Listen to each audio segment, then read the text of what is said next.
Anytime you have to pass a civil rights bill to make voter registration or voting opportunities increase for black people in this country, that in itself is a slap at the entire system of democracy.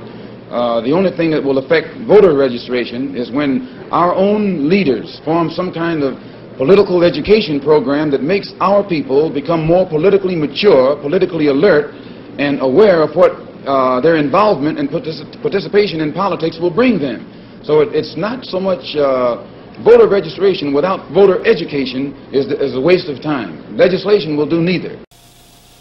Minister Malcolm, you have suggested that there are all kinds of movements in Harlem growing that you and I don't know about. Oh yes, frustration itself has been sufficient, all that was necessary to make Negroes realize the importance of banding together.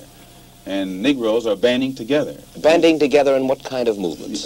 Different kinds of movements, all kinds of movements, and they remain almost invisible. They remain almost unknown, but yet they are there. When I say invisible, I mean invisible in the sense that their existence is unknown, and no matter how much you try and track them down, you can't find them. And never try and find them through the Negro leaders. The Negro leaders are famous as apologists. If you recall, one of the most famous Negro leaders in 1959 was asked by you about the black Muslim movement. And he said he knew nothing about it. And the next moment you flashed a picture on the screen with him shaking hands with me. So if you will recall. So this is their policy. This is their attitude or their reaction. They never know what's going on in the Negro community. And what form will the activities of these various so-called invisible movements take in Harlem this summer? An example.